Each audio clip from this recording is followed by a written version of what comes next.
Assalamualaikum warahmatullahi wabarakatuh. Di video kali ini saya akan memaparkan pemahaman materi terkait dengan materi Ma'rifatul Insan dari pertemuan 1 hingga pertemuan 4. Di mana video ini saya buat untuk memenuhi tugas evaluasi tengah semester mata kuliah Pendidikan Agama 1 dengan dosen pengampu Ibu Dini Uluwiyah SAG MPD. Sebelumnya, perkenalkan, nama saya Asfi Safia Marwah Anandita dengan NPM 11211396, kelas B24 dengan program studi manajemen S1. Ta'riful Insan atau Ta'riful Al-Insan ini menjelaskan bahwa manusia itu merupakan makhluk Allah Ta'ala yang diciptakan dari unsur ruh dan tanah yang dibekali potensi kalbu, akal, dan jasad sehingga dapat melakukan berbagai macam aktivitas. Selain itu, manusia juga diberi amanah oleh Allah Subhanahu wa Ta'ala, yaitu sebagai khilafah dan melaksanakan ibadah. Aktivitas yang dilakukan oleh manusia ini akan mendapat balasan atas seluruh amal dari perbuatannya. Materi yang selanjutnya terkait dengan hakikatul insan. Nah, di hakikatul insan ini itu menjelaskan bahwa manusia itu merupakan makhluk yang dalam fitrahnya itu diciptakan oleh Allah Subhanahu wa Ta'ala, berada dalam kecenderungan atau kepada kebenaran dan patuh kepada Allah Subhanahu wa Ta'ala.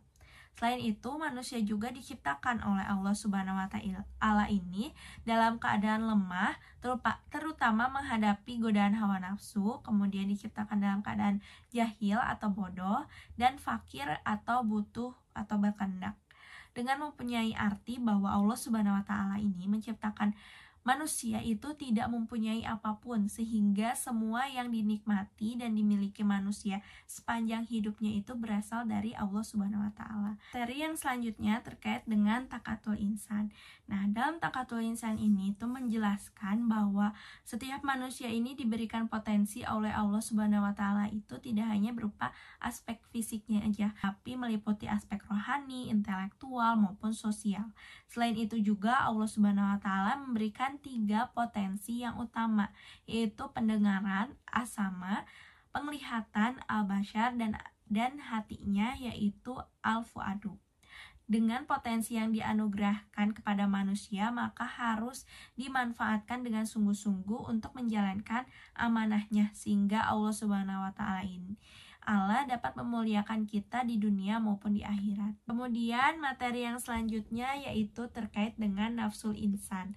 Nah, di dalam nafsul insan ini menjelaskan bahwa selain diberikan potensi, manusia juga diciptakan berupa an-nafs atau jiwa yang bersifat halus yang dapat merasakan sedih, gelisah, cinta maupun benci. Nah, jiwa manusia itu terdiri dari 3 jenis, diantaranya yang pertama, jiwa yang mampu mengendalikan hawa nafsu yang memiliki kecenderungan azikir. Nah, atau disebut juga dengan an-nafsu mutmainah, yaitu jiwa yang tenang.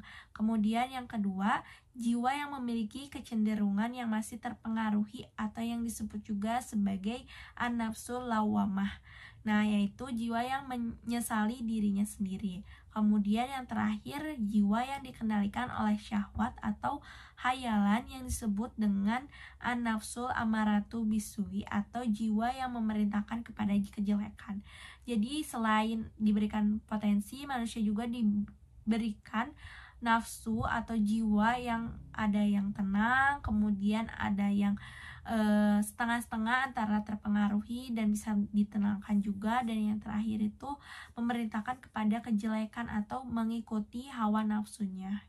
Materi yang selanjutnya yaitu sifatul insan, yang mana sifatul insan ini menjelaskan bahwa manusia ini memiliki 2 jalan utama di hidupnya, yaitu yang pertama ada jalan takwa yang dimana penyucian diri atau takjiyah, yang dimana kegiatannya itu membawa sifat positif, dan yang kedua ada jalan kufur yang membawa sikap atau sifat negatif. Nah, Allah Subhanahu wa Ta'ala memberikan kebebasan kepada manusia untuk memilihnya antara jalan yang takwa ataupun jalan yang kufur, dengan janji keberuntungan bagi yang menyucikannya jiwanya dan kerugian bagi yang mengotorinya gitu. Jadi Allah memberikan 2 pilihan atau 2 jalan, kemudian Allah juga akan memberikan janji berupa keberuntungan jika menyucikannya dan kerugian bagi yang mengotorinya.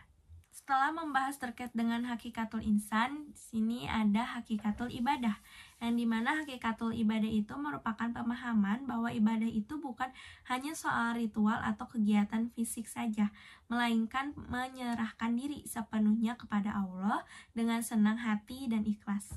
Dengan memahami hakikat ibadah ini, maka setiap aspek kehidupan bisa jadi ibadah apabila diniatkan dengan benar dan sungguh-sungguh, sehingga hidup dapat bermakna dan tujuannya untuk mendapatkan ridho Allah Subhanahu wa taala. Pembahasan yang selanjutnya terkait dengan sumuliyatul ibadah. Di sini itu mengajarkan bahwa segala bentuk kegiatan yang dilakukan sehari-hari ini bisa dikatakan ibadah jikalau kita meniatkannya itu dengan benar sesuai dengan syariat dan ikhlas untuk Allah Subhanahu wa taala. Ibadah ini tidak hanya mencakup soal sholat, puasa, zakat, haji, dan ibadah spiritual lainnya, melainkan mencakup segala aspek kehidupan. Nah, terdapat 3 aspek sumuliyatul ibadah, yang dimana pertama adalah al-ibadah. Seperti yang diriwayatkan dalam Quran surat Az-Zariyat ayat 56, A'udzubillahi minasyaitonirrajim, wa ma khalaqtul jinna wal insa illa liya'budun, yang artinya tidaklah aku menciptakan jin dan manusia untuk beribadah kepadaku. Jadi Allah Subhanahu wa taala menciptakan jin dan manusia ke bumi ini itu tidak lain dan tidak bukan untuk beribadah kepadanya. Kemudian aspek yang kedua yaitu tasyamul al-hayyah kuliha, yang mencakup seluruh aspek kehidupan. Nah, seperti yang diriwayatkan dalam Quran surat Al-An'am yang arti ayat 162, yang artinya, katakanlah Muhammad, sesungguhnya sholatku, ibadahku, hidupku, dan matiku hanyalah untuk Allah, Tuhan seluruh alam. Kemudian aspek yang ketiga yaitu tasyamul al-kiyan al-basyari kullihi, yang mencakup seluruh keadaan manusia. Nah, contoh ibadah sumuliyatul dalam kehidupan sehari-hari ini salah satunya adalah makan, minum, kemudian tidur, berbicara dengan orang lain, berinteraksi dengan orang lain di dalam kehidupan sehari-hari, itu termasuk sumuliyatul ibadah gitu. Jadi kita selama berkegiatan sepanjang hari ini tuh bisa termasuk juga ke dalam sumuliyatul ibadah. Kemudian pembahasan yang selanjutnya adalah nataizul ibadah atau hasil-hasil ibadah. Nah, ibadah ini kan merupakan tujuan yang ingin dicapai melalui pelaksanaan ibadah. Adapun tujuan dan hasil ibadah dalam Islam, yang pertama, mendekatkan diri kepada Allah, yang artinya ta'aruf illa Allah. Yang kedua, meningkatkan keimanan dan ketakwaan atau disebut juga dengan takwa. Yang ketiga, menjaga dan memelihara akhlak atau moralitas. Yang keempat, menghindarkan diri dari perbuatan dosa dan kejahatan. Yang kelima, meningkatkan rasa syukur dan kepasrahan kepada Allah. Yang keenam, mendapatkan pahala dan keberkahan hidup. Yang ketujuh, mencapai ketenangan jiwa. Yang kedelapan, membentuk solidaritas sosial dan keberkahan dalam masyarakat. Yang kesembilan, membantu seseorang menjadi lebih disiplin. Yang kesepuluh, mendapatkan ampunan dan rahmat Allah Subhanahu wa taala.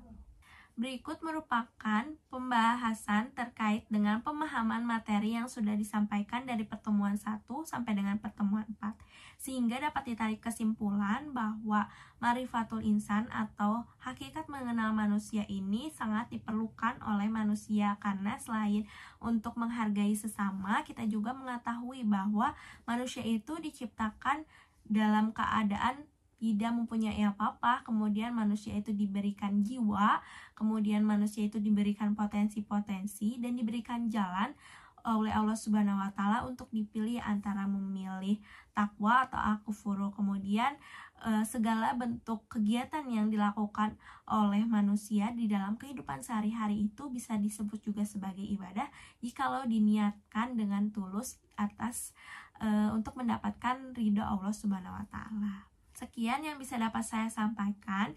Mohon maaf apabila ada penjelasan yang kurang tepat. Wassalamualaikum warahmatullahi wabarakatuh.